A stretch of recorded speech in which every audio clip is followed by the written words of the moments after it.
but there's always somebody in the front 2 rows of the performance, of the show, that's just sitting here like this.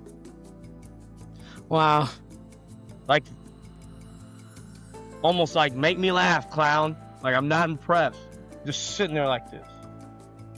And That's for me. it's crazy. And I'm like, you guys know what room you're in, right? You know you're at a comedy show.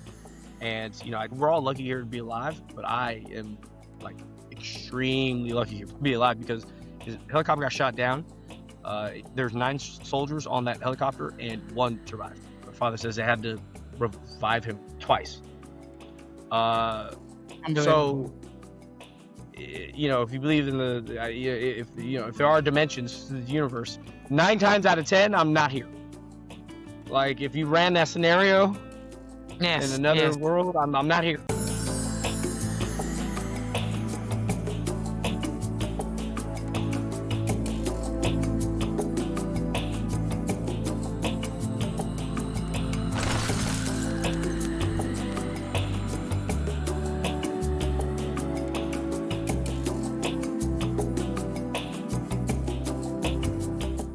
Hello and welcome to Ego is Here. Today I'm joined by Sean Porter, a stand-up comedian with a real passion for the craft. Hello, Sean. Hello. Thank you for having me. Thank you. I appreciate it. Thank you for being here. Sean, I wanted to ask you, how were you as a kid? I mean, did you show signs you do stand up one day? Not I don't think myself, I don't think so. I was always a fan of comedy. Mm-hmm. Um, Growing up and watching Carol Burnett and watching Seinfeld and watching, The Cosby Show, which is before we knew who Cosby Yes. was. Cosby Show was mandatory viewing, and like shows like Cheers and stuff. Sanford and Sons, great shows. I've always been a fan of it. Um, I was more of an I was an athletic kid. I played piano, but also I was really into sports. So I didn't really see it to myself for myself until I became an adult. And how can I put it? I've always been a good shit talker, I guess. Um, I just took that shit talking to put it on stage and form jokes with it, I guess. Long-winded answer to say that no, early on, did not see it for myself. I kind of just got leaned into it as I became an adult. Became a thing that I caught the bug, as they say. So you weren't the funny kid, huh? I definitely talk too damn much. I know that. Which seems to be a theme for most of my friends in grade school, getting marks for talking too much, I guess. But yeah, no, I was more of an athlete. I was just a fan of it, and I didn't really see it for myself until later on, and I was kind Mm. of, I started on a dare. One of my closest friends said, I dare you to do 5 minutes at an open mic. And you just did it. Yeah. Mhm. Unbelievable.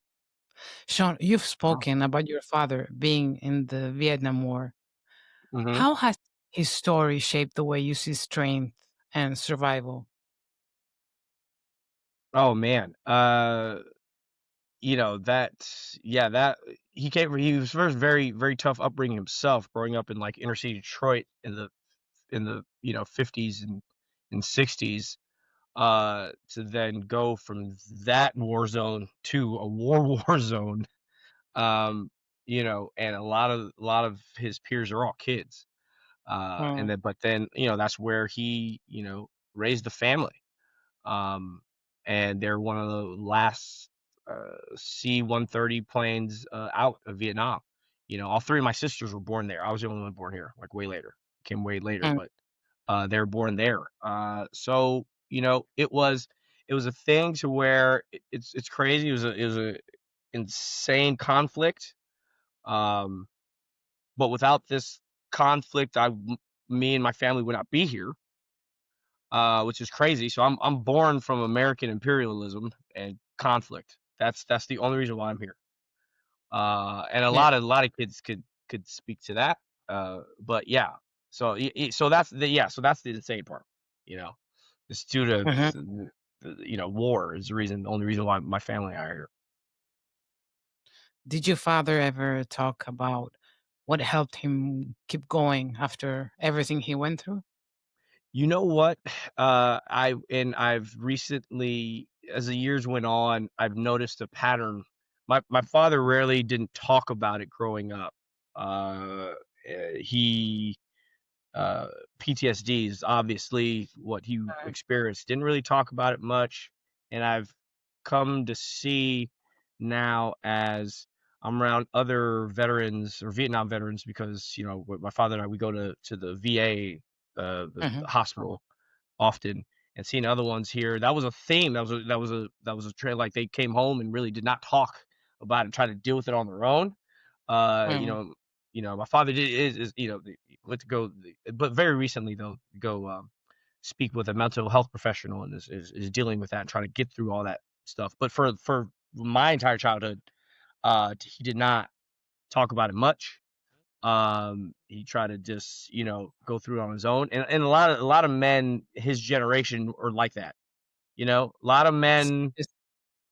Or uh, hiding since they were trying to. yeah, and especially like when it comes to mental health, men seeking therapy and going to therapy is a very, very new concept. And I guess Mm. I'll speak specifically to American men. I guess because I'm not, I don't know how it is anywhere else. So but I can speak specifically to the type of men I know, American men. I Uh, think it's the same because here in Greece, it's the same thing. It's a taboo, yeah, man. Yeah. correct. So this is a very, very, very, very new concept for men, and especially men Mhm. of color. And specifically black and brown men going to therapy. That's a very, very new concept. Uh, and so for a lot of our soldiers, that's a new concept for them too. And so PTSD and going to see psychiatrists or psychologists and stuff, very brand new concept here that we're just now, doing. So, men would cope in other ways, but a lot of the time, uh, as they try to bury these things, it would metastasize out in other ways, Of either through course. addiction, substance Mhm. abuse, domestic abuse, right? I mean, and so Yes. it spills out negatively. So, uh, I hope the trend continues upwards with men seeking, you know, Of mental, course. health.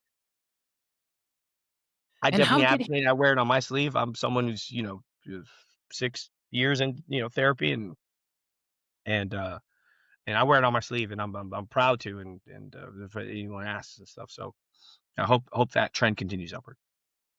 Yes, yes. And how did his experiences influence the way love Mhm. or emotions were expressed in your family? Ooh, well, yeah, then that's the other part of it, right? A lot of homes were contentious. A lot of people say I could just speak. My home was very contentious. My parents split up when I was say 6 or 7, um, and unfortunately, you pick up on things when you're a kid. I was the youngest, and so my oldest sister was already like off her way to college and stuff. So I was, my sisters were older, and so as I tell people, I really grew up with only child. I tell people I didn't grow up with 3 sisters. I grew up with 4 mothers. Um, Yes, that's how yes. large the gap is, and so I grew up with an only child. Like my sisters, or they were all siblings, not me. So they were like, off, going to college and stuff. So I like grew up through the all that. And so a lot of time was very contentious. My parents did the best they could with the resources that they had. My father did, but that experience in Vietnam and what they did had a very traumatic long-term effect, and dealing with that throughout the years and me seeing a lot of contention throughout the years, it did form me, uh, for better or for worse. if I would say, and this is what my therapist and I talk about, you know, for me, confrontation is like breathing. I don't There are people who Mm, run from it and are passive. yes, yes. I'm a very confrontational person, and I don't say that in a toxic, unhealthy way. I'm saying it in, you can have healthy confrontation dialogue, but if there's an issue that arises, being able to tackle it head on, that's something that I've always, never shied from. It's always very easy for me, and I think my upbringing had a lot to do with it. Uh, so it also bleeds well into comedy too, so a heckler in the crowd or addressing a room or something like that is what we have to Mhm. do. Staying Yes, present, yes. staying actively present, also being able to read people and stuff, and so, there's healthy conversation but it was something that came very easy to me, and I think my childhood in watching the contentiousness around my household, definitely had something to do with it. Of course. So tell me about your first time when you did stand-up comedy. How did it feel? Oh, Was it yes, good terrifying, segue. Sorry, I don't inspiring? wanna bring the whole room down. Sorry about conversation. No, Um, no, no.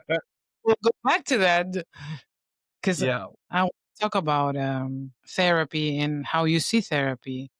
Um, but I want to talk first about your experience with stand-up comedy and your first time. Mhm. Oh, Yeah. first time. Oh,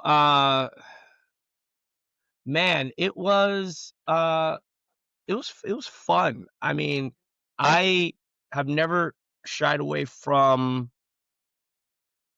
like, speaking in public. Um, I know, it could be very nerve-wracking for a lot of folks.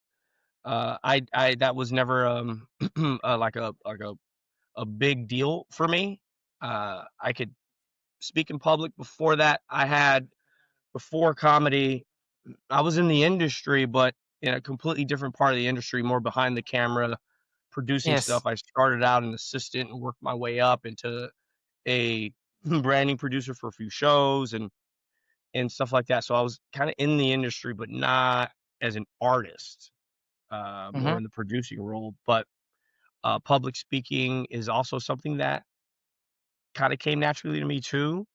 So, the first time I did it, it was nerves, but it was like those fun nervous butterflies that I get, and I still get too when I'm about to go on stage. So it's an excitement. It's not anxiety and nerves like, "Oh, no." It's those exciting butterflies that I still get every time too, and I think that's very important.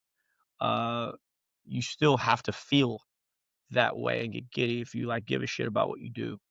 Uh, Yes. so so it was nerve-wracking, but it was fun experience, and, back then, 5 minutes felt like an eternity because that's where you usually start. It's like a 5-minute set. It's like, "Oh my god." And then, you work your way up, it's a mental glass ceiling. Then it's like, "Oh, no, I have 10 minutes." Like, I remember my Yes. first time I had 12 minutes, I was like, "Oh my god, I don't even have enough to talk about for 12 minutes." And then, Yes. you gradually just it's a mental glass hurdle, and then you 12, you get to 15, and then 15s, now you're doing 15s, now 20s, and then 30s, now I'm doing 45-minute sets and stuff like that. But back Wow. when Yeah, but back when you start 5 minutes though was an eternity, and I would write every like a script, like every word of my joke, line for line, and try to memorize it, but that's what you do when you're starting out, but then eventually that it just becomes secondhand, and you don't want to do a monologue on stage. You want to be present. And but that's how you start though. This is word for word. But now, it's just like Yes. set lists and stuff. So yeah, it was exciting nerves. Yes, it was Yeah. fun. I'm an actress, but I could never do stand-up comedy. Like, for me, it's terrifying, Ah, you know? no, you could no. That's you know what? It's funny. I have a good friend of mine who's actor comedian, but trained in what's NYU and the acting, and he said the same thing, and he's worked a lot, but he said, "Yeah, stand-up comedy is way harder." And I was like, "I It is. don't think so." I mean, you have, first, what I tell comics, um, like, write if you're, like, you're struggling, like, to find things to write about, it's like with that that one saying, "Write what you know," that's true. Write what Mm. and usually what that means is write, like, what's the one thing you know yourself? So, start there, and then, you know, uh, what pissed you off this week? And what pissed you off this week is funny because what the funny is in the anger, and because you could see the passion if someone's angry about something, and that's where a lot of funny is, because that person, if you're angry about something, that means you're passionate about something. Yes, yes. And, um, I don't know, Greek culture, just for me seeing it, um, from a further point of view, I would can I assume that, the Greeks are very passionate people? Yes, they are. Yes, Yeah. they are. You wear it on your sleeves? Yeah. Yeah. Which is funny. It's great, you know? Um, that's what I love, like, being out here in Los Angeles, born and raised, there's a huge Latino population, uh, Mexican population, Central American population, Latin community. Also, very passionate, passionate folks. And I love that, you know. And how do you decide what parts of your personal life, are safe to turn into comedy? Mm, uh, as I like to say, it's anything that hurt you, ROI, return on investment.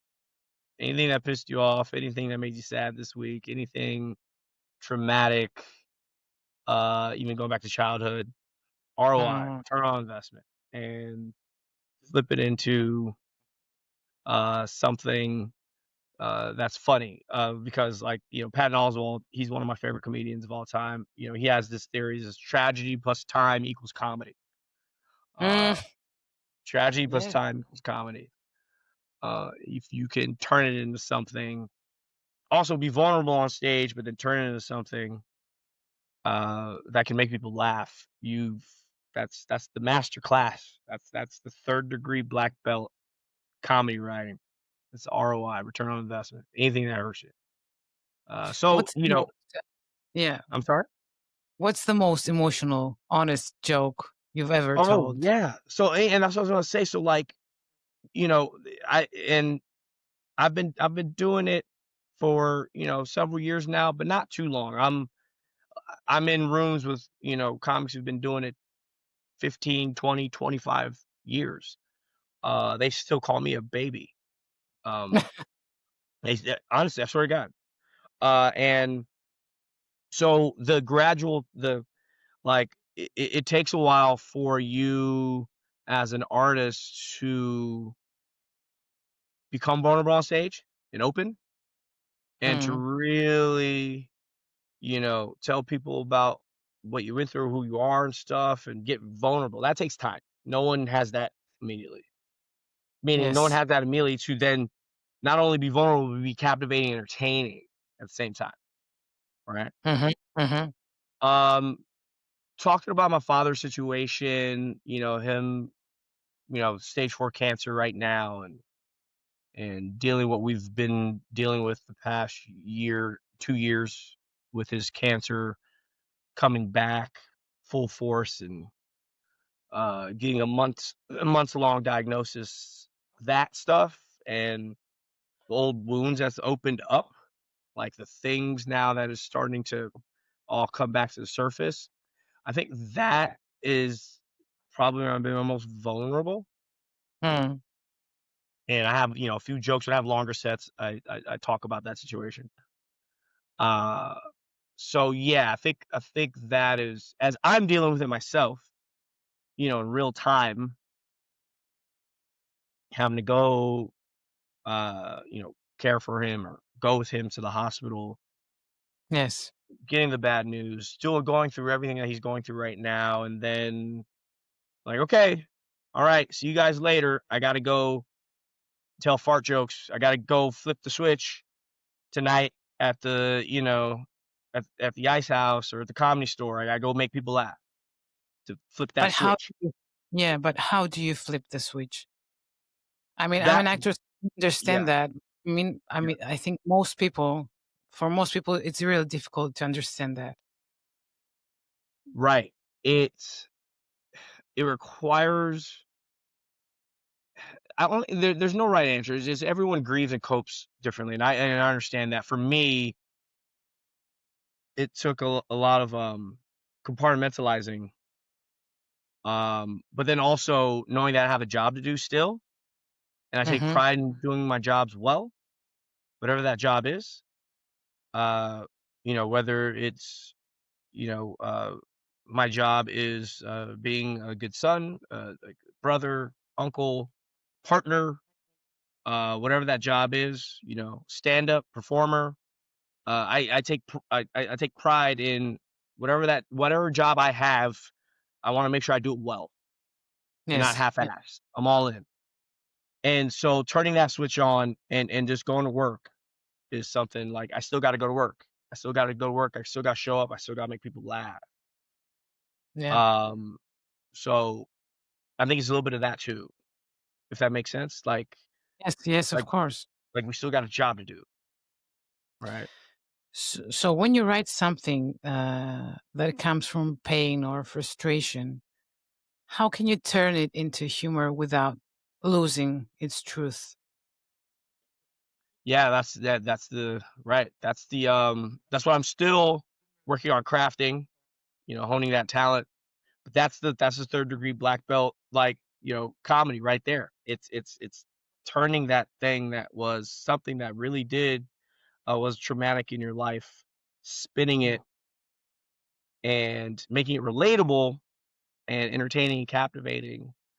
Because then you come to find out that it's like, wow, this is a relatable thing because I'm not the only one. I'm not the only Yes. I'm not the only person who has a parent who has stage 4 cancer, right? Like I'm not the only, you know, one who, is a parent whose family came from war or conflict. I'm not the only, mixed race kid like there's a lot of us out there. There's and as come to find out, um and so making that relatable, you find out it's like I'm not the only one. This is a relatable thing, so you can really connect to people Yes. and make that connection. It's like, wow, I didn't, there's a lot Mhm. of us out here, and this is my and then as an artist, you say, and then this is my perspective, and this hopefully is something they can relate to, with that they would find funny, and But I remember, this was last year. I was doing a bit about it's about again my father in having stage 4 cancer and us going through that, and um I have some like zany jokes and stuff I do, but I have this one bit I do about how uh he was a helicopter pilot in the war, and his helicopter crashed. He got Mhm. shot down by a teenager. Got shot by a teenager. The rocket propelled grenade. And I tell this story about how lucky we are. We're all lucky here to be alive, but I am like extremely lucky to be alive because his helicopter got shot down. There's 9 soldiers on that helicopter, and one survived. Like that's how. And as they say, as my father says, they had to revive him twice. Uh, so Unbelievable. yeah, if you believe in if there are dimensions to the universe, multi dimensions, if it's 10, 9 times out of 10, I'm not here. Like if you ran that scenario in Yes, another yes, world, I'm not here. Uh, yes. uh, and it's decisions that we all make It's individuals where it's like split, if you like just one decision and your whole life changes or stuff like that. That shit's real. So I was talking about his cancer and stuff, and so I'm sorry to get back to the story. So then I end up finding out the next day one of my comedy buddies was in the room um as I'm telling the story, and then after I get off stage, he went outside the patio. He's telling me this the next day. He's like, "Sean, I gotta talk to you." He saw a woman crying, bawling her eyes out, and he went to go comfort her. Everything okay, ma'am? Was it wrong? And she was like, I was just in the room listening to Sean and that story. And she had a father who, this cancer, and it touched her. It hit her so much that she was crying. She's like, I needed to hear that, and it was so. And he's telling me this the next day, and I had no idea. I had no idea. Uh, so I was like, oh shit, that's crazy. Um, He was like, "Yeah, man." He's like, "That like, you're really touching on something here." So, that wasn't my, like, goal to making people, like, cry and be entertaining, Right. um, but as an artist, if you can craft or form something, whether it be, as an actor or a stage performer, that can really go into someone's heart, like, you're onto something, you're doing your job. I Yes. think that's as artists, like, that's what we try to strive for, to make that connection. Exactly. That's what I wanted to say. Is I think that we choose this profession, if I might say, because we choose art because we have that need to feel connected, to feel Right. understood. Do you believe that? That's the Yeah, driving force for. absolutely. Especially everything that we're going through, here just in my city alone, not just as a country, but my city. Unfortunately, well, fortunate and unfortunately, but people when times are tough, people look to art for escape. Mhm. I feel Yes. like sometimes though, being a comic, we're held to a higher standard than the people we put in power to, like, what we are held to a higher standard for the things that we say, versus, our elected officials. It's wild. Um, what I say should not hold more sway. But, you know, in times like these is when we do try to speak truth to power, but you still got to be entertaining, and still be relatable. But this is when I think times like these when artists really do step up, Mm. and it's like we gotta, right, and like that balancing act is wild. I grew up, in a I guess back then in the '90s when there weren't too many people who looked like me. Um, there weren't too many Asian black kids walking around. Yes. Um, and there's more of us now, which is great. But like, so I felt like I've always had a uncommon background. S- The blessing being that because of that, I have a unique voice and a Mhm. unique perspective that is mine. Um, and something that I guess there are folks out there who are taking liking and interest to it. So if there's any silver lining about that, that's it. Yes. Sean, how do you handle creative blocks or those moments that nothing feels funny? Oh yeah. Oof. And that'll be a lifelong thing that everyone always goes through. That's a journey. I've talked to some of my mentors in the game. Like I said, I've been doing it a long time. Professionals who go through the same thing. Uh, it depends. Everyone's writing method is their own. It's different. Forcing yourself to sit down at a desk if you're frozen. For me.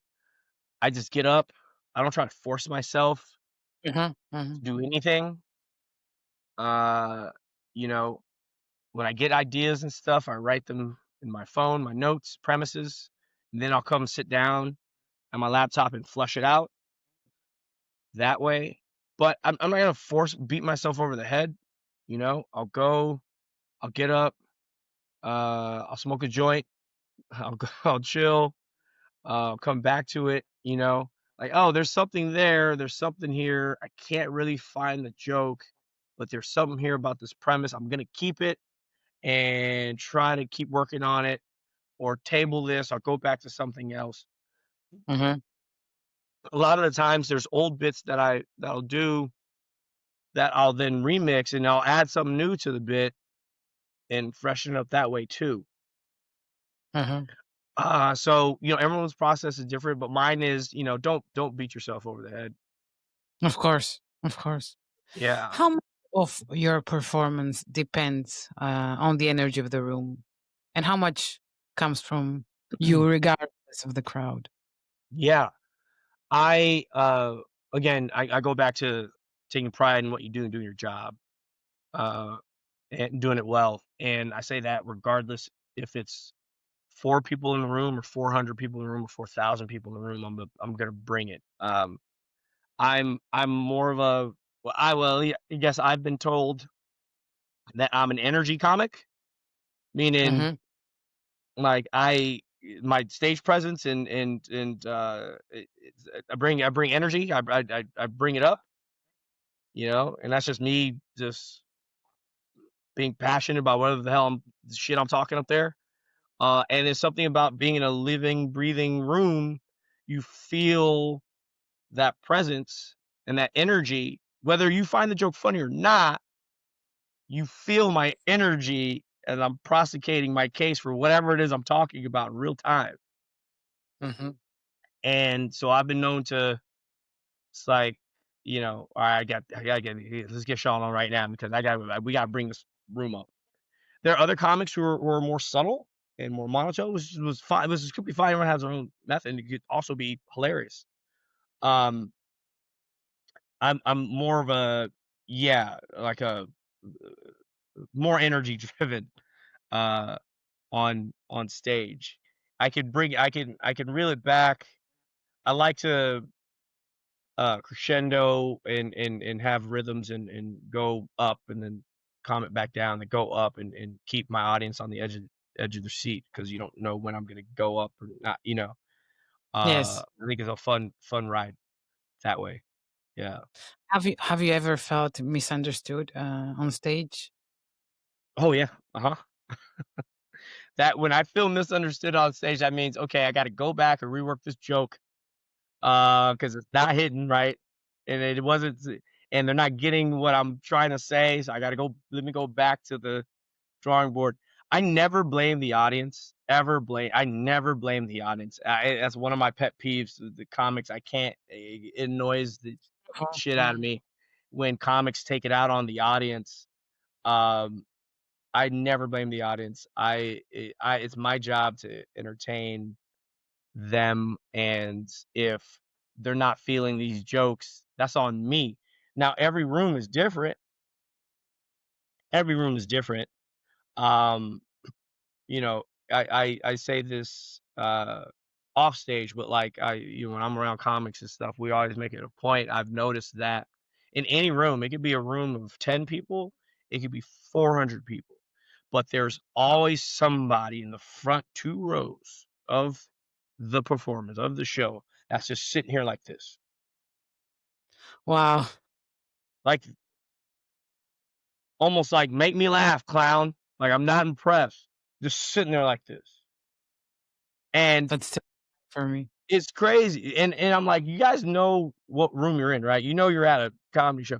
But here's the thing, and this is what the thing is that, and if you're someone who's, again, in therapy or know a little bit psychology, you have to understand you don't take it out on that person. That person is probably scared shitless because he or she is sitting in the front row, and that's them dealing with their nerves and anxiety. This is a Mm, very yeah. closed off defensive position. So this person is probably very nervous being at a Mhm. comedy show. I don't know what that person went through that day. I don't know what they're going through right now. I don't know anything like that, but I'm not gonna take it out on them. That's fine.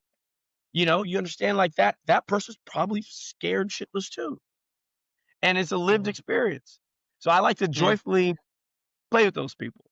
I like Yeah. to play, but I'm not punching down. Never. I like to play and have fun.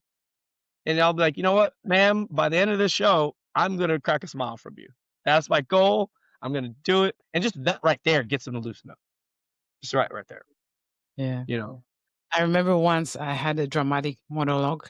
I was performing in the theater, and during that monologue, there was a woman in the front row laughing, and I was like, "Okay, you know, Yeah. it's o" but she was And very close, this is dramatic. Yeah, right. This is meant not meant for in any laughs.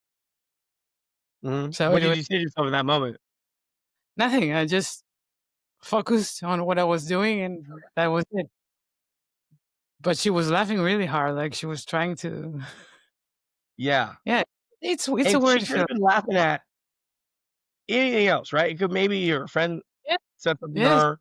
Maybe she yeah, got a stupid, silly text and she couldn't keep it together. Maybe she was nervous and that's how she copes by laughing because a lot of yeah, people do that too, right? Whole yeah, thing, right? But you keep going, right? But what's funny you mentioned that is that it's like when you're stage performing, and this is when you know when you're present because I could see now. I have a good enough eye now when I'm in a room and I'm watching other comics and if I don't know this comic or who, I could watch when a comedian is not present. I can see it immediately. mm, mhm, Like that comedian is just doing a monologue, rehearsed, and mhm, that's what you want. You might beginner comic start off that way, but that's not how you want to end up. You never want to be up there suddenly like doing a monologue. You got to be in the room. So when you're stage performing, it's like okay, here's it's like your third eye. It's like, okay, you have a thought bubble here, you're doing your act, but then you have another thought bubble or another bubble here, and now yes, this is paying attention to what's going on as you're telling these jokes in real time, right? Does that kind of make sense?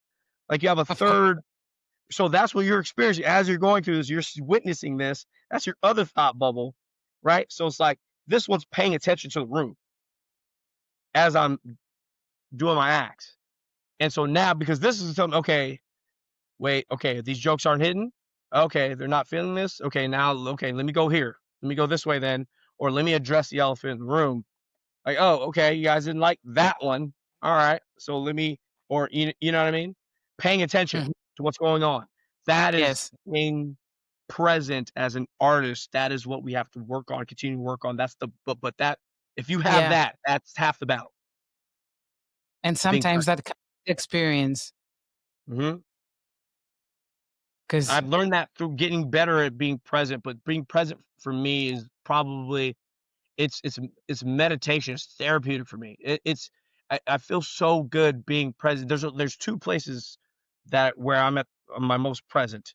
It's 1 when I'm performing on stage and 2 when I'm in the ring boxing. I also I box, um not as much as I used to, as I'm doing I'm on the road a lot and stuff, but when I do so, I still get in the ring a lot, and I go and I spar at this boxing gym, mhm, with a group of guys and stuff. Sometimes, we have headgear and all that stuff, but, sometimes it gets intense in there, and I say it all the time, when there's another grown man in the ring in front of me trying to take my head off, what's the funniest thing happens. All of today's problems go away. hmm, Everything that I was worrying about, that all vanishes in that yeah, 3 minutes. When there's another person in front of you trying to take your head off, all that bullshit I was worried about disappears.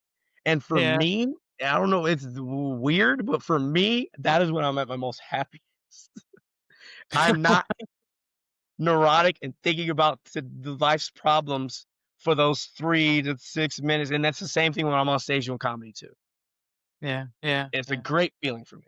All that stuff So goes away. meditating in a way, yes. It is, it really is. Yeah.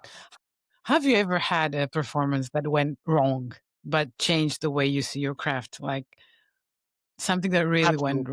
Oh, like bombing? Absolutely. Yeah, absolutely. If and if you run into a comic and this comic tells you that they've never bombed before, they're not a comic. That person, uh, that guy is full of shit and not a true comic. Every comedian goes through it. It's part of the journey. Jerry Seinfeld talks about having a beer bottle thrown in his head. It was his early days in New York City. Yeah. Yeah, doing it was like a 3 a.m. show and a beer bottle flying right past it. Every single comic goes through it. Absolutely. The first time I was on the road, it was in Atlanta, Georgia, and I was so relieved that I was like, I was giddy. I was happy afterwards. I was like, yes, finally. I went through it. I went through everyone else is going through. Um, praying to to the comedy gods. Like I'm cutting my teeth. This is, I'm not cheating. I'm doing it right. I bombed. The room I was in, and again, I never blame the audience, but the room that I was in, it was a very, let's say, conservative Christian mhm. audience. Yes. And when I saw the first two comics go up and they were doing a lot of church material, I looked at my partner at the time. I said, "This is not gonna go well." I was like, "Oh no." And it was so funny afterwards. I was like, "You know what?" I was like, "Yes, I went through it." Yeah. Yes. I've had to follow Kevin Hart, who popped up at the Laugh Factory, and, a lot of, big names, they'll drop in. They'll just pop up because they wanna work new material. And so Mhm. a lot of us, we then you get bumped or, you have to follow. And he went up and, Kevin's doing the same. It's a half hour just destroying. And the booker, as he's performing, goes upstairs and, she's looking at who to put on next. All those comics just turned away. I'm like, "Oh, no." Right? She's like, "Sean, you're up next." All my friends started laughing. I'm like, "Oh." We're all just like, I'm not here." But he had to go through that. Yes. He had to go follow when he was coming up, an A-lister who didn't destroys and everyone knows, and I gotta go follow this. Everyone goes through it. Yeah. So, I don't I look at it as that. I look at it as, you know, me, cutting my teeth and letting the comedy guys know that I'm doing it right. I'm going through what everyone goes through. I'm earning Yeah. my keep. Um, and those experiences are always fun, and I like a good challenge, I'm gonna be honest with you.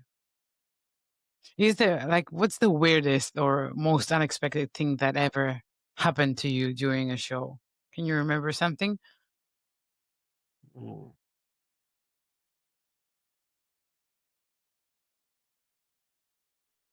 I'll we y here, here it's something that threw me off. The more and more I do road gigs, I'll go into places that are very conservative. I'm talking about, Trump supporting land, MAGA land, and I'll go in, and the weird thing is that they love me, and it's so weird because I am the opposite, like, I don't I don't,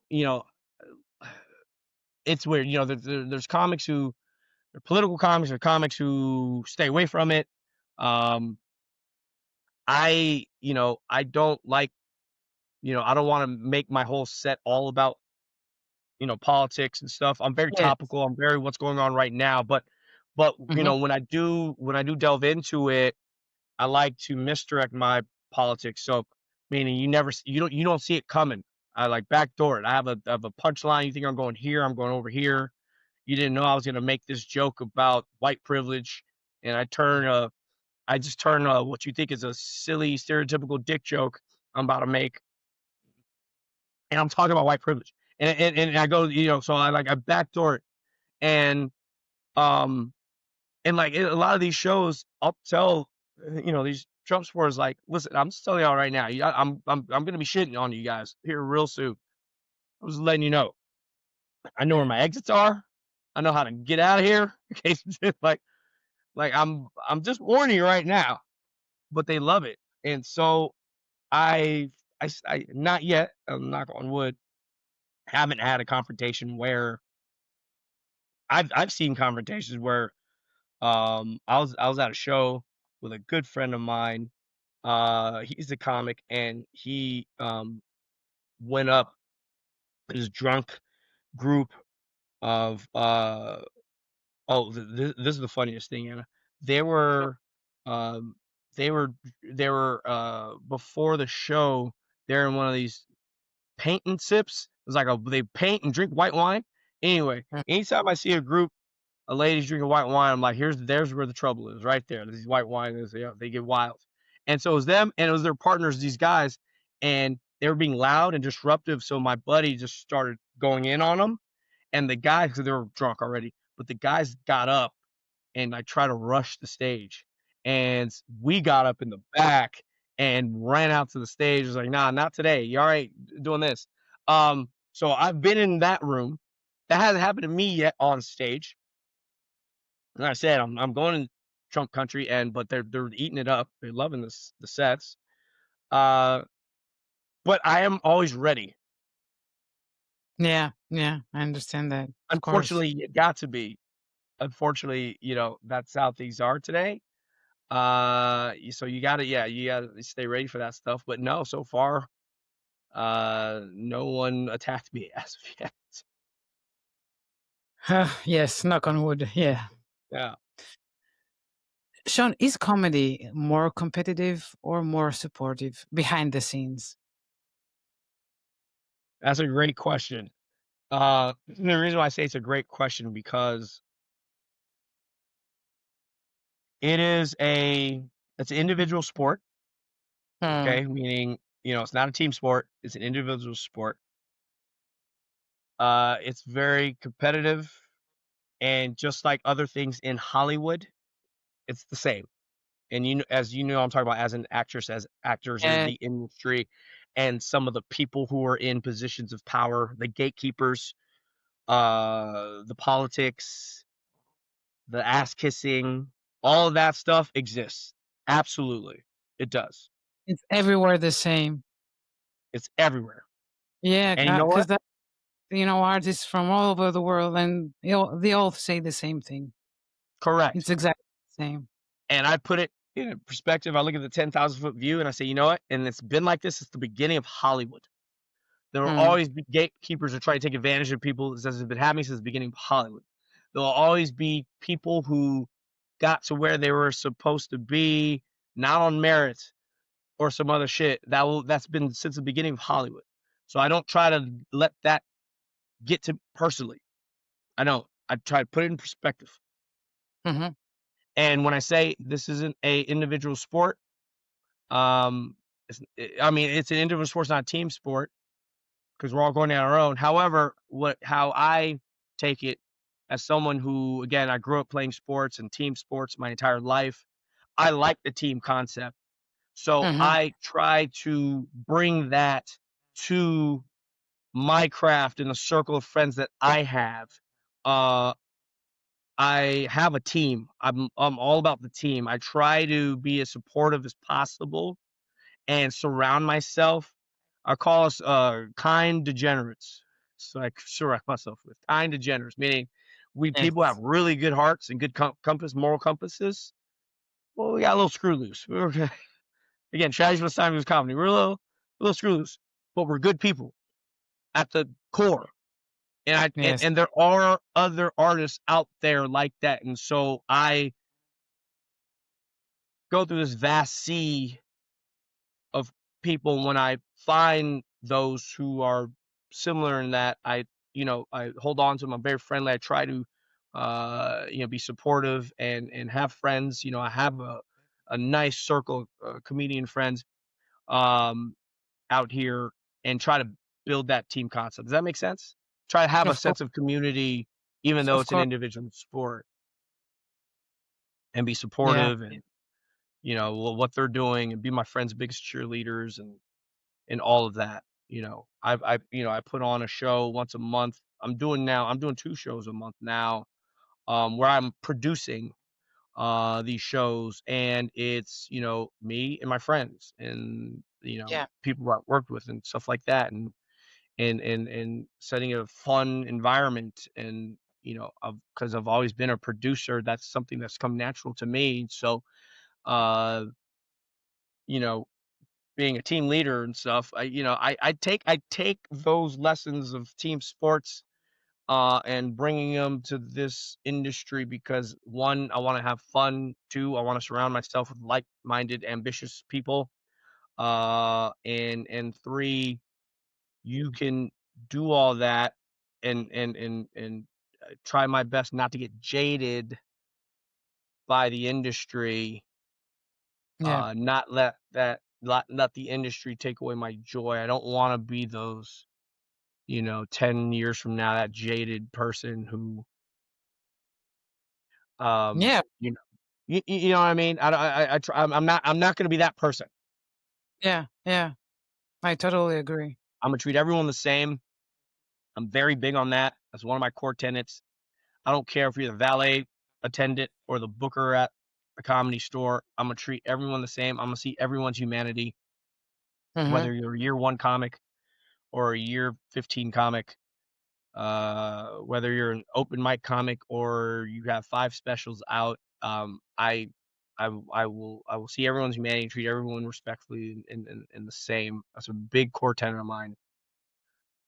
Yeah. There's a lot of people who treat, people, you know, they're two-faced, depending on what they can do for them. I'm coming from my core tenet is I judge people who treat others who can't do anything for them. You know what I mean? Like, I judge a person by how they treat other people who can't do anything Oh, for them. of course, of course. Yeah, yeah, I wanna see how you treat people who can't do nothing for you. yeah, yeah. So, And how has the stand-up scene changed, since you started? You said you've been not been a lot I of. started right before COVID, just right before COVID. And COVID did change a lot Mhm. of things. I think with, COVID and then the advent of social media, it's good and bad, some good qualities and bad qualities about it. Good qualities, of course, being that we now have, more voices now. There isn't the traditional gatekeeper who could keep us out. There are voices, and there are people of color or people in marginalized communities now that have a voice who didn't in the past, Yeah. uh, you know, which is great, which is beautiful.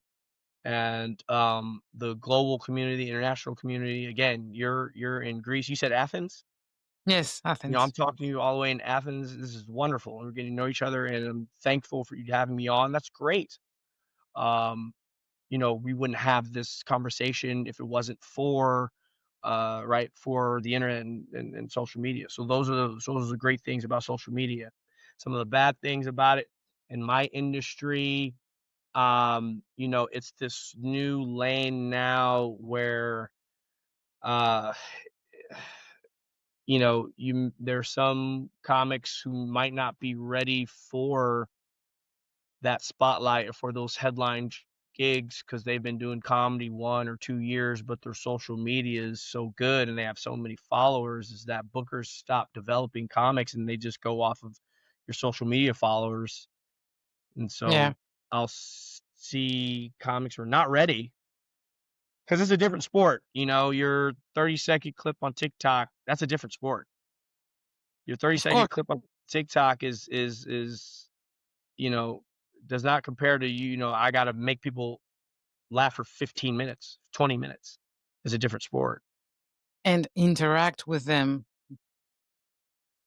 Like, that Yeah, may put butts in seats, but w now you gotta go entertain for 15, 20 minutes. So I feel like I'm in the generation where, like, I call 'em my old heads, the old school guys.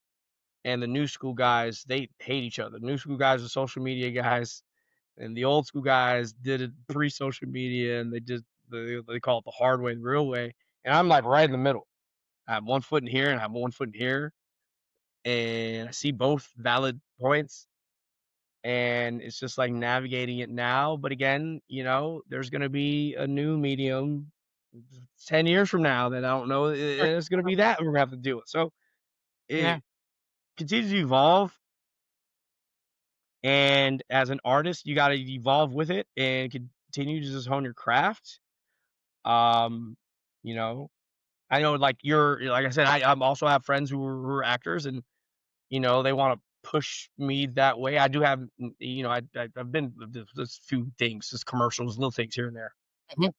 And I do have an agent and stuff, but my buddy's like, like, "You should do more of that." And I'm like, I'm so focused on trying to write better jokes right now. I wanna be and like You're that's hard enough in itself. Yeah, but you should stop resisting. You should try it. I mean, Yeah, it's like, if the opportunities come, and again, I've been on the little things here and there, that's great. That is great. We'll take it. Yeah, I'm still trying to focus on being a good joke writer and honing that craft before I go, um, anywhere else. Sean, what is something audiences often misunderstand about comedians or the art of comedy itself? One, that we're extroverted, outgoing people. We are not. The majority of comedians are not. That's the Yes. one thing they miss. I have an on switch. I can turn it on and work a room and stuff, but I'm default introvert. When I'm done, like when I come home, I want to recharge. And like I've been home where I'll spend 4 days. Next 4 days, it'll be like a silent retreat in my home. My house. Oh, word. My home is where I go and recharge, and I talk for a living. I talk so goddamn much. Sometimes I just don't want to talk. Yeah. And so we're very, as I say, I don't like the attention off the stage. I just want Mhm. your attention for the 15, 20 minutes I'm here off the stage. I'm like, do not pay attention to me whatsoever. I get weird. I'm like, no, no, no, no, no. It's taken me 6 years of therapy just to take a compliment, just to learn to take a compliment. Really? Yeah, and I still struggle with compliments. I'm getting better at it. It's just, what is it? And a lot of us artists are, we're our own biggest critics. Uh, and yeah, it's I love my art form, but I hate the self-promotion of it. I don't like talking about myself a lot. "Here, come watch this. Oh, see me do this." And then I'm like, "Ugh." I'm like, I "Here, let me think, put it out. I hope you guys like it." I don't know. yeah, most people hate that Yeah. part. Yeah. Yeah, yeah, yeah, yeah. So off the stage, yeah, I don't like any of the attention whatsoever. I think so that's one big misconception. People think that we're very outgoing, extroverted, and on stage. The other misconception is that the biggest trick that we pull on people is making it look so easy that they think they can do it too. Oh yeah. Yeah. Yeah. That's the Yeah. biggest they don't understand the time that we put in going to first we start out, going to open mics, crafting a joke, crafting a bit, making it work, bombing here, gotta hone this bit down, gotta hone my act down. All that work that goes behind the scenes, they just see the finished product, and it's like, oh, I've been told this. Oh, look at you just up there talking, making people laugh. I make people laugh. I make my coworkers at the office laugh all the time. I can do what you do. That's so easy. I Yeah. mean, at Yeah. That. parties, I tell people the worst conversations I have, Anna, the worst conversations is when I'm out, and I'll call it the normies. I'm out with normies. non-comedic performers, The no yeah. non-performers. I just call them normies. I'm out, and they find out I'm a stand-up comic, and the conversations that happen afterwards, that proceeds after people find out that I'm a professional comedian. When I tell you it's cringeworthy, ugh, and I try my best. I'm very nice. I'm very polite. I'm very polite. The whole, "Oh, you're a comedian, tell me a joke" thing, like, that Oh, yeah. comics, Yes. we want, like, bring your I'm very polite, though. What I say is, "Well, um, unfortunately, I'm off the clock, but but if you buy a ticket to my next show, you'll hear plenty of them." And then I and I tell them my next show, it's like, Yeah, "I'm off the clock, unfortunately, but if you buy a ticket to my next show, I promise you, you're gonna hear a lot." That's that exactly. whole thing. It's like, "Oh, I made you laugh." I lightly, laugh at somebody's joke, and they're like, "Oh, I should be a comedian too, right?" Yeah. Yeah, sure, Yeah, that's how exactly how it works. Absolutely. You'll yeah. be a headliner in no time. Do you think comedy can heal, not just entertain? Absolutely. Mm, absolutely. I've learned more things about life listening to some comedy legends and people I grew up watching that have lessons on life that I'll w hear from anywhere else. Absolutely. Mm, mm. Absolutely. Yep. So One of my, one of the funniest guys on earth, Chris Rock, um, who through his younger brother, who's a really, really close friend of mine, Jordan Rock, I've got to know them more throughout the years through Jordan because Jordan and I are tight. He's also a comic. So, one of the best Chris Rock bits I remember he said was, "A man is only as loyal as his options."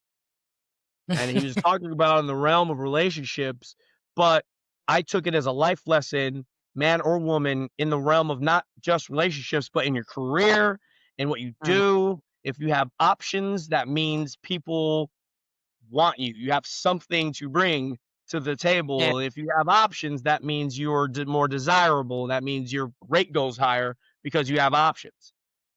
Mhm. Or man, so a man or woman is only as loyal as their options. The more options you have in life as your career, you can then really, like, I took that as like that's a life lesson. That's amazing. Of course, of course. Yeah, You know? when you take it like that, yeah. Sean, tell me now. Let's I'll take you back to therapy now. Yeah. Wha Are you in Tell therapy? me, Do you mind me asking? I was in therapy, that's what I wanted to tell you. Mhm. I've tried therapy for many years. It didn't really work for me. I've been Yeah. on It's not medication, for everyone. Yeah. and that worked better for me because I have PTSD, I have chronic anxiety. Mm. Yeah, so yeah, it didn't really work for me. I've tried other Mhm. things like, Uh-huh. meditating. Again, Mhm. as I said, I was on a medication, Mhm. and yeah, I felt a lot better. Uh, of course, I've tried many different therapies, because you try Yes. one medication, doesn't really Right. work, and then something Right. else.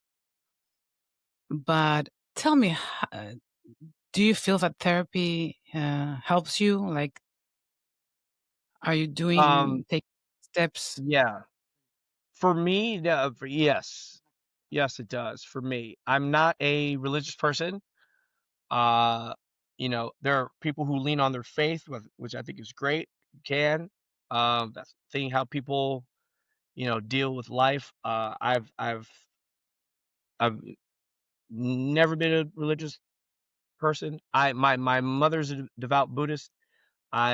If I were to lean into something, it's the Eastern philosophy and Buddhism. Mhm, Um, because it's very inner reflective and it's very there's no org chart. mhm. There's no org chart with Buddhism, if that makes sense. Yes, Uh, yes, yes. um, Therapy's helped me talking to a professional, talking through things. buying in to wanting to be a better person is what I think is at the core of it, and why I and why I'm consistent with therapy. It's being the core of being a better human being Mhm. and continuing to strive to be just better at what I do. Again, I'll go back to it. Doing my jobs. You know, Mhm. I want to do my job. I want to do my job well. Uh, Doing my job at being a contributing human to society.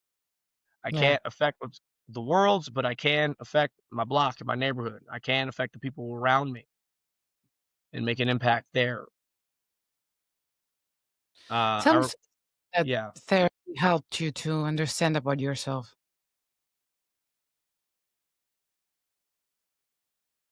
Well, we talked about like the confrontation thing, being confrontational, but also having a healthy dialogue, and communicating your insincerity with your wants and needs with people you care about. Also, navigating life and dealing with, it always damn goes back to childhood and unpacking that Yeah. and then Yeah. unlearning a lot of those things. And also, your thoughts are not necessarily you. They're there. They could talk to you, but you could say, no, thank you. Thank you, but no, thank you. I don't need this right now. And Mhm. these are Mhm. just thoughts, but it's not yourself. And being able to separate that out to where, yeah, these are just thoughts I'm having, but it doesn't make up the entirety of me. And I can choose to say, no, thank you. I don't need those right now. And it's okay. And then also understanding that through work and being a better human being or whatever you went through in your past, uh, you can through work, um, be not have your past be an anchor to tie you down. You can be the adult you want to be, but it takes the work and the putting in the time to do it. But you can be that person and not be what you grew up in, what you went through, and that person. Does that make sense? Like, Of course. you don't have to have that be an anchor. You could be that adult you want to be. Yes. Yes. Yeah, sometimes, it's really hard to get rid of those beliefs that you have Absolutely. from since you were a child. For me, Absolutely. that was the most difficult part, because I think Absolutely. some of those beliefs are not mine. I have adopted them from my parents or Absolutely. from my close ones. And growing up, you feel that there's something wrong with you, but you cannot Absolutely. really understand. So, yeah, I think therapy is a great Mhm. way to, while talking with someone, to understand things about yourself. And Unpacking a lot of things, yeah, and then also, right, and then also we're artists too. Artists, we're sensitive creatures, but because hmm we have to be. Part of the art is having an emotional IQ. We feel more. We feel more. That's what makes the art form relatable, connective. That's how you're able to jump into a role yeah, after yes, digesting what this role is yeah, about, right? Internalizing it, because your compassion and empathy, you can feel and you can jump into a role because you have a emotional IQ and empathy to where you can jump into someone else's shoes or understand that point of view, yeah, ingest it, internalize it, right? And become this other person. Being an artist requires us to have a wider emotional IQ, so we feel harder, right? Like, of I course, feel harder. I It's hard not to let, like, I tell my therapist this, like, I have to microdose the news now. I used to Mm, be able to watch it every morning. I would get up and listen to NPR, and then I start my day and listen to it, but I have to microdose it now. I can't because it's too much. It's too much. It's a lot, and it beats down on me, right? Because as yeah. artists, we just Yes. have a larger capacity for compassion, I think. But I think that's with the Yeah. good ones. But that's a sign of a good artist. Yes, sometimes because I have tons of empathy, but it didn't start because I was a good person. It started as a child Sure. because I had that chronic anxiety, and I've said that before that I had that need to read the room to understand the people, as fast as I could, Absolutely, so I predict what was going to happen. So that absolutely. And that grew was a more. defense mechanism. Yeah. Yes. Yes. Isn't Yes. there? Right? Yeah. Absolutely. That was a defense mechanism, right? So my empathy grew and grew more and more. And now it's hard for me to not be the person that I have always been. Right. But there's a good side to it at the same time. Both as an artist, as you say, yes, because as an actress, it's easier for me to step in somebody else's shoes. But empathy for me now creates a connection that I just love with people. I'm starting through this podcast, I'm starting to feel like I'm not afraid of feeling somebody's emotions now as much as I did in the past. That's great. That's great. So, but I'm working on that as much as Yeah, I can. yeah, same. But, Yeah, sometimes, things really difficult for you, but at the same time, it can be very beautiful. right. That's yeah, well, I mean, when you're going through it, when you're in it, like, ugh, it's the worst when you're in it, right? It's Yeah. hard to put things in perspective when you're in it. Um, but it's Sean, make it tell me, out. you were saying about your father Mhm, being having stage 4 cancer. mhm. How are you able to deal with this? You know what? The flipping a switch and like, okay, now I gotta go entertain people same night when I Mhm. went to a very, very hard day, that for me is also a lifesaver though. Mm, mm. It's hard to flip that switch, but also thank God I have that outlet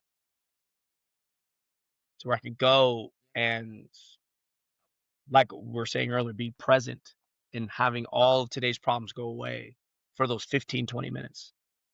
I'm Yeah, there, right? yeah. That's been a lifesaver for me. And then obviously, therapy and working through that process and how And can I, cope with this, be better, be a better human. How can we navigate this and stuff? mm, because there are many people out there that they have their loved ones that are going through something Mm. similar. What would you say that, and how can we help somebody that's so close to us and that needs our help, but at the same time, they need us to be positive and Right. not bring them down, Yeah. It's a lot. It's a lot. And for everyone who's gone through that, I would say if you have I would say my message would be if you have a friend who you know is going, check in on your friends, check in on your people that you care about, Mhm. check in on them. And if you go several weeks without hearing from somebody, everyone's gonna say they're okay and all that, but you don't know. Check in on them, give a shit. Yeah, Um, for someone who's caring for a sick parent and stuff, it's hard. And we all like, me, I have 3 older sisters. We all 4 of us are dealing with it in our own ways. Everyone grieves differently, and I understand that. For me, again, I'm coping with, my art and therapy, and it's really helping in exercise and working out and playing piano, things like that. yeah, Um, and then I try to look at it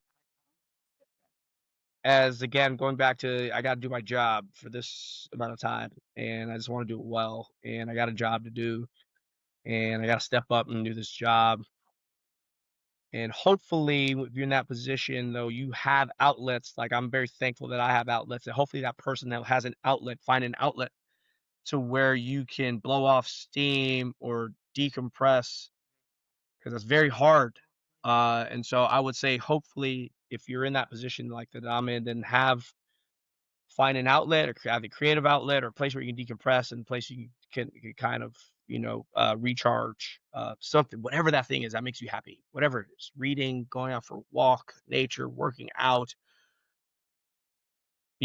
spending time with friends, whatever that Yes. is. Yeah. And another question, I wanted to ask you because I always ask everyone, how do you personally measure success now compared to when you first started? Oh man, and that's also a fucking good question, man, because I'm telling you, social media will lie to you. Oh gosh, it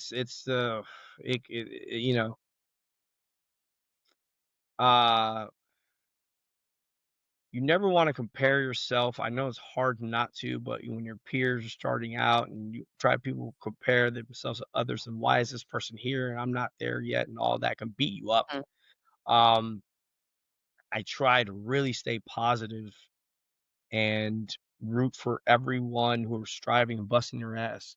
I myself, I say, I just keep putting in the work, and when it happens, it'll happen. And I just keep putting in the work, and it doesn't happen overnight. And it's just little by little, every single day, getting better at my craft. Just trying to get better at my craft, get better at my craft, get better at my craft, get better at my craft. And then, what comes of it is what comes of it. Um, that's how I really try to take it. I really don't try to beat myself up too much. I've done that enough already. So that's all in therapy. Enough, enough. Mm. Do it enough already, so ease up on yourself. Mm. Uh, Surround yourself with friends who will remind you to ease up on yourself. I think that's also very important. Yeah, I do that with my friends, and my friends do that with me. Have people around you who can, because again, we're all our biggest critics, and but people around you to remind you that you're actually doing great, and to ease up, to let up on yourself. Like, it's all good, you're good, you're doing yeah, great. You yeah, you know? yeah. I think Yes. that's so important. I think that's so important. And Sean, when the lights go down and the crowd disappears, who Yeah. are you when no one's watching? Uh, I am someone who, again, will go home and not talk for a while, but I'm also someone, though, that, wants to catch up with the people, like, that I love, and make sure they're doing alright, and spend time with them, and have shared experiences, have a good dinner, um, and enjoy the company, friends, and be around people that I love. When I'm off stage, I'm not doing any bits. I'm around funny people. We're just funny people naturally. I can't. One of my pet peeves are like comics who do bits off stage. Like, shut it off. I don't want this on Yeah, stage yeah, person, dude. Like, be your real self. mm, yeah, yeah, So just be real, and ask how you doing, talk about some real life shit, like what's going on, not be surfacey. I'm not a yeah, surfacey person. yes, There are some people who, and just from the screen, you're half a world away, but there's some people I think you're similar to me, to where you're looking into someone's soul, you right through that and then into the soul. And I'm not yeah, the type of person. I like people I surround myself with people like that too. I look like, what's really, talk to me. mm, Like, let's keep it all the way real, yes, yes, yes. right? Like, I'm that, I love surrounding myself with that type of person. I like that type of person. With real people that really care. Yeah, yeah, yeah. Yeah. Like, I Yeah. like that, like, in a partner. Like, that's like, when it comes to relationship partners, like, that's those are the women I'm attracted to. Women that could just stare right through your soul. Like "Oh, Yeah. shit." And I'm like, "Yo, that's yeah." Like, Yeah. that Yeah. yeah, that's my I love it. So, because 'cause I'm that way. And it's like, no fluff, no surfacey. I hate small talk. Hey, it's like, "Tell me what's going on. Let's talk about real. How you doing? How's everything going on? Let's talk about life. Let's talk about all this crazy shit going on. Let's keep it all the way real." You know what I mean? Yes. Yes. So, Sean, thank you so much for being here.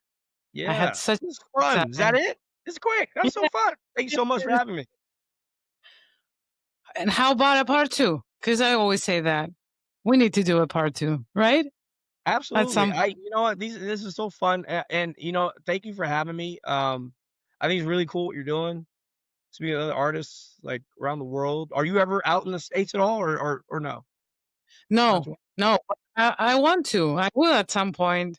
Yeah. It'd be fun. Yeah. I've always wanted to travel to Greece too. I have friends in there and Oh yeah, then come first. they say great But, yeah, they say great things. And I love it, man. I mean, platforms like this, it's good to remind yourself, speak to other artists, so you understand that the struggle is not isolated to you, and everything that we're going through is not isolated to you. That there's an actual yes. group out there. But anyway, I don't know. Yeah. Talk your ear off. Anyway, this was fun. Thank you so much. Thank you too. And to all of you, remember, ego was here, you were here, and that's enough.